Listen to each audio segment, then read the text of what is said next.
Good evening friends. मैं Vicky Garg, founder of Saabi professional private limited. आज आप सभी के लिए बहुत ही इंपॉर्टेंट न्यूज़ लेकर के आया हूं। जैसा कि आप सभी जानते हैं, लास्ट जो एग्जाम्शंस जो नोटिफिकेशन आई थी मिनिस्ट्री ऑफ फाइनेंस से, इनकम टैक्स से रिलेटेड की इनकम टैक्स की जो ड्यू डेट थी उसको एक्सटेंड कर दिया गया था। जीएसटी के लिए भी काफ़ी लोग वेट कर रहे थे कि जीएसटी में भी कुछ एक्सटेंशन आए, कुछ रिलीफ मिले ड्यू टू कोविड-19 पेंडेमिक। फाइनली ये 1 मई की नोटिफिकेशन थी उन्होंने, और कल उन्होंने मिनिस्ट्री ऑफ फाइनेंस ने ट्वीट करके और अपने प्रेस इंफॉर्मेशन रिलीज करके ये फाइनल कर दिया कि जीएसटी में भी गवर्नमेंट ने कुछ रिलीफ दिए अपने टैक्स पेयर्स को। तो वो रिलीफ्स क्या क्या हैं वो मैं एक एक करके आप सभी के साथ डिस्कस करना चाहूँगा। तो आइए हम शुरू करते हैं। जो गवर्नमेंट ने ये रिलीफ्स दिए हमें, government announces various relief measures for tax pair under GST law in view of severe COVID-19 pandemic.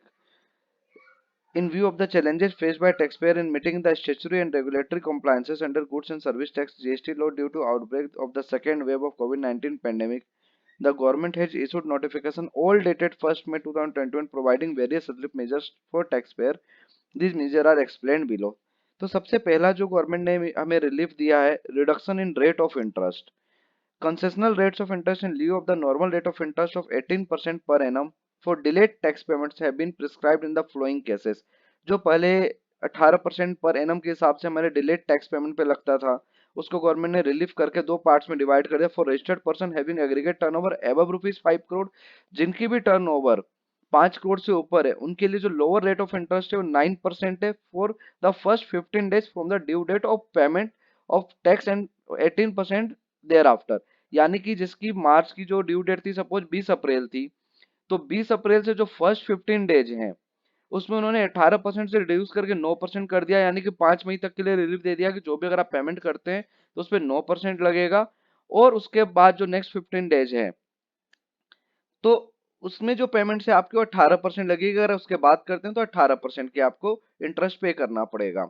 For the tax payable for tax periods March 2021 and April 2021, payable in April and में। तो ये जो relief मिला ये only 2 months के लिए दिया है, मार्च के लिए एंड अप्रैल के लिए। यानी कि मार्च में जिनकी भी टैक्स पेमेंट करने की ड्यू डेट थी वो अप्रैल 20 थी, और जो अप्रैल में ड्यू टैक्स पेमेंट करने की जो ड्यू डेट थी वो मई 20 थी।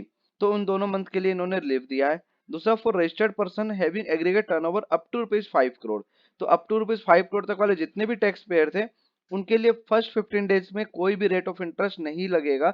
यानी कि जिनकी भी जो कैटेगरी 1 स्टेट या कैटेगरी 2 स्टेट में जो ड्यू डेट्स आती थी, किसी की 20 या 22 या 24 होती थी मंथ की, तो उस पे अगर पहले 15 दिन के अंदर में अगर वो टैक्स पेमेंट कर देते हैं तो उनके ऊपर कोई भी इंटरेस्ट नहीं लगेगा। बट लेकिन उस 15 दिन के बाद अगर जो भी पेमेंट करते हैं तो 9% फॉर द नेक्स्ट 15 डेज, मतलब अगले 15 दिन के अंदर अगर टैक्स पेमेंट कर देते हैं तो 9% लगेगा, और उसके बाद अगर पेमेंट करते हैं तो 18% लगेगा। यानी कि अगर जिसकी भी ड्यू डेट 20 अप्रैल थी, लेट से 22 अप्रैल थी, अगर दिल्ली से बिलोंग करते हैं, यूपी से बिलोंग करते हैं, तो उनकी 24 तारीख ड्यू डेट होती है। तो 24 तारीख थी तो 24 तारीख से अगले 15 दिन तक, यानी कि 9 मई तक अगर वो पेमेंट कर देते हैं तो उनको कोई इंटरेस्ट नहीं लगेगा। उसके बाद अगले फिर 15 दिन के अंदर अगर वो पेमेंट लेट से 24 मई तक पेमेंट करते हैं तो 9% लगेगा। बट आफ्टर 24 में अगर वो पेमेंट करते हैं टैक्स की, तो उनको 18% का इंटरेस्ट पे करना पड़ेगा। For both normal tax payer and those under QRMP scheme. तो ये जो इंटरेस्ट है ये दोनों के ऊपर एप्लीकेबल है, जिनकी जो QRMP स्कीम में अपने आप को रजिस्टर्ड करके थे उनके लिए भी, जिनकी क्वार्टरली रिटर्न जाती थी जनवरी फरवरी मार्च की जो अप्रैल में ड्यू थी, और जो मार्च मंथ की इंडिविजुअल मंथ की रिटर्न फाइल करते थे और अप्रैल मंथ की इंडिविजुअल रिटर्न फाइल करते थे उनके लिए। For the tax payable for the periods March 2021 April 2021, payable in April and May respectively has been notified. तो ये तो था इंटरेस्ट पेमेंट के ऊपर जो गवर्नमेंट ने रिलीफ दिया है, हमें ज्यादा नहीं दिया बट लेकिन फिर भी 15 दिन का रिलीफ दिया उन्होंने, और रेट ऑफ इंटरेस्ट जो है 18% से 9% कर दिया। जो उसके अलावा जो थर्ड है, for registered person who have opted to pay tax under composition scheme. तो वही कंपोजिशन स्कीम में भी जो रजिस्टर्ड थे जिनके क्वार्टरली रिटर्न आती उनके लिए नील है फॉर फर्स्ट 15 डेज के लिए, और उसके बाद जो पेमेंट करेंगे 9% है, फिर नेक्स्ट 15 डेज में जो पेमेंट करेंगे 18%, लाइक द सेम जो अप टू ₹5 करोड़ तक के जो टर्नओवर वाले में थे उनके लिए भी सेम है ये चीज एप्लीकेबल। उसके बाद जो सबसे बड़ा रिलीफ दिया गवर्नमेंट ने वो है वेवर ऑफ लेट फी। अब वेवर ऑफ लेट फीस में क्या है, for registered person having aggregate turnover above ₹5 crore, जिनकी भी टर्नओवर 5 करोड़ से ऊपर थी उनके लिए late fee waived for 15 days in respect of return in form GSTR 3B furnished beyond the due date for the tax period March and April 2021 due in April 2021 and May 2021। यानी कि जिनकी भी turnover 5 crore से ऊपर थी उनको 15 दिन का गवर्नमेंट ने रिलीफ दे दिया है कि 15 दिन का, अगर 15 दिन का जो ड्यू डेट है उससे अगले 15 दिन के अंदर में आप फाइल कर देते हो तो आपकी कोई लेट फीस नहीं लगेगी। जैसे यानी कि अगर कोई मार्च की रिटर्न फाइल जिसकी रह गई है उसकी ड्यू डेट अगर 20 अप्रैल थी तो वो 5 मई तक अपनी रिटर्न फाइल कर देता है तो 3B में उनकी कोई लेट फीस नहीं लगेगी। बट 5 मई के बाद अगर जब भी रिटर्न फाइल करेंगे तो जो नॉर्मल पीरियड है उसके अकॉर्डिंग उनकी लेट फीस लगेगी। फिर उसके बाद है for registered person having aggregate turnover up to ₹5 crore, तो उनके लिए भी same late fee waived for 30 days in respect of the return in form registered 3B furnish beyond. जो जिनकी भी टर्नओवर 5 करोड़ तक थी उनको गवर्नमेंट ने 30 दिन का वेवर दे दिया है कि अगर आप 30 दिन के अंदर में अपनी रिटर्न फाइल कर देते हैं ड्यू डेट से तो आपकी कोई लेट फीस नहीं लगेगी। यानी कि अगर 24 अप्रैल थी ड्यू डेट तो उस 24 अप्रैल से अगले 30 दिन के अंदर अगर फाइल कर देते हैं तो लेट से आपका वही 24 आपका उससे पहले कर देते हैं तो उसमें आपकी कोई लेट फीस नहीं लगेगी। For tax payer filing monthly return due in April 2021 and 20 respectively and for the period January to March, जो आरएमपी स्कीम में थी जिनकी अप्रैल में ड्यू डेट थी। मंथली वालों के लिए भी है, मंथली वालों के लिए मार्च एंड अप्रैल के लिए है, और जो क्वार्टरली में रजिस्टर्ड कर रखे हैं उन्होंने जनवरी से मार्च का जो क्वार्टर था उसके लिए है। क्योंकि जो अप्रैल से जून वाले क्वार्टर में उनकी रिटर्न तो अभी जाएगी नहीं, जुलाई में जाएगी, तो ये 1 जनवरी टू मार्च क्वार्टर के लिए है। उसके बाद जो थर्ड एक्सटेंशन दिया उन्होंने, extension of due date of filing GSTR 1 IFF GSTR 4 and ITC 04।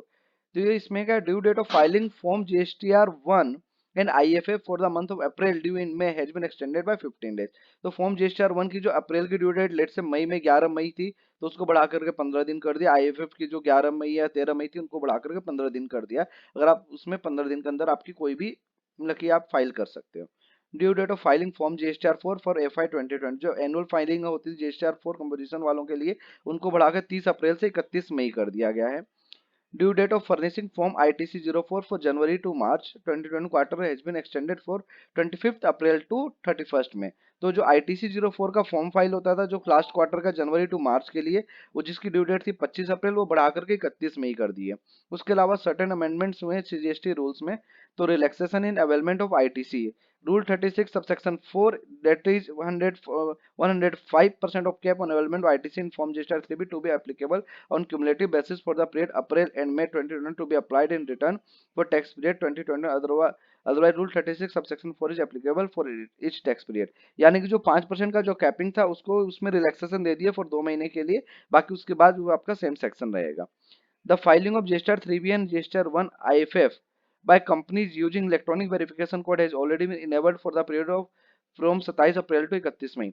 तो जो भी जिसकी भी GSTR 3B फाइल होती है, GSTR 1 या IFF, जो प्राइवेट कंपनीज हैं जो जिनका पहले डिजिटल सिग्नेचर मैंडेटरी होता था, उन्होंने उनको गवर्नमेंट ने ईवीसी में कर दिया है कन्वर्ट, या डीएससी नहीं भी हो तो ईवीसी भी वो फाइल कर सकते हैं और एप्लीकेबल 27 अप्रैल से।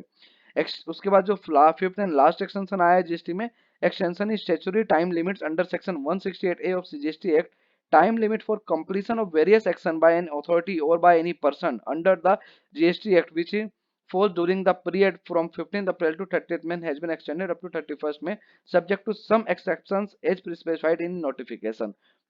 जैसा कि लाइक गवर्नमेंट का कोई भी रजिस्ट्रेशन अगर कराया किसी ने, उसकी इंस्पेक्शन करनी मैंडेटरी होती थी, तो उसमें गवर्नमेंट ने रिलैक्सेशन दे दिया। इस पीरियड के बीच में अगर कोई भी आते हैं तो उसको बढ़ा दिया है। तो ये कुछ 5 रिलैक्सेशन दिए जो ठीक है, बहुत ज़्यादा नहीं बढ़ाया है लेकिन काफ़ी सपोर्ट मिलेगा इसमें। होप सो आगे भी जैसे भी गवर्नमेंट ये सिचुएशन को देखेगी, उसको रिव्यू करेगी, उसके अकॉर्डिंग आगे आगे ये अपडेशन लाती रहेगी। तो हम आपके लिए और भी जैसे भी अपडेट्स वगैरह आएंगे हम वो आपके लिए वीडियोस लेकर के आते रहेंगे।